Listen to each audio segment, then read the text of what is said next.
guys নমস্কাৰ মই ইলাবৰ হয় আপোনালোকৰ ওচৰত অন্য এটা ভিডিঅ' লৈ আহিলোঁ দুপৰীয়াৰ সাজটো বনাবৰ কাৰণে আহিছিলোঁ এতিয়া আমাৰ গেছটো আপোনালোকে অলৰেডি জানে গেছটো লাহে লাহেকৈ জ্বলি আছিল বুলি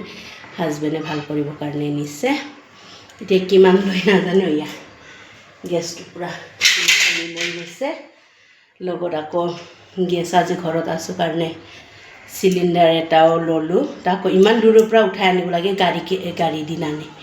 মানে গেছৰ মানুহবিলাকৰ বহুত কিছুমানৰ মুখৰ ব্যৱহাৰ ইমান ঠিক নহয়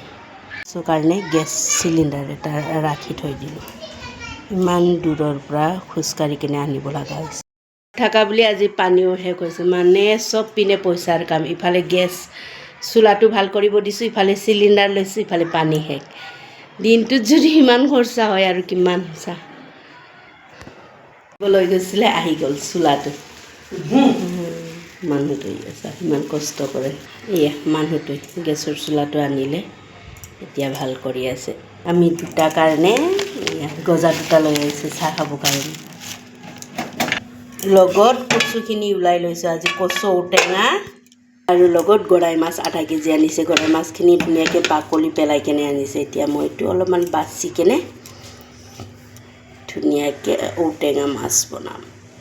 লগত মিঠাতেল আজি ঢেৰ বজাৰ কৰিব লাগিব আৰু পানী ল'ব লাগিব ভাল কৰি অনাৰ পিছত অলৰেডি গজা আনিছিলে আপোনালোকক দেখাইছোঁ এয়া চাহ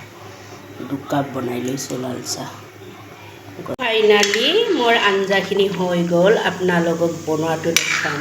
দেখালোঁ মাছ চাতে বহুত টাইম লাগি গ'ল এইটো ঔটেঙা ক'লা কচুৰ পেটা লগত গৰৈ মাছ ইমান ধুনীয়াকৈ ইয়াতে কেঁচা ধনিয়া দি দিম এতিয়া লগত মাছৰ মাথা কাণবিলাক ধুনীয়াকৈ ভাজি লৈছোঁ চাটনি বনোৱাৰ কাৰণে ফ্ৰাই কৰি লৈছোঁ লগত পিঁয়াজ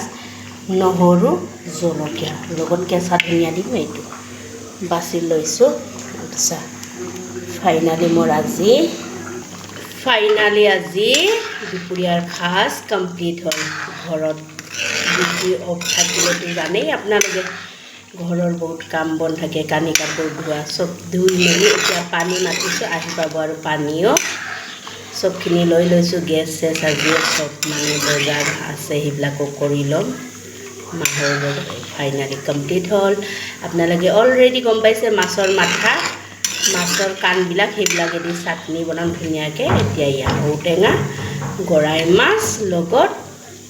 ক'লা কচু পেটা আপোনালোকে যদি মোৰ ভিডিঅ'টো চোৱাৰ কাৰণে ইণ্টাৰেষ্টিং হয় লাইক কৰিব কমেণ্ট কৰিব শ্বেয়াৰ কৰিব বাই বাই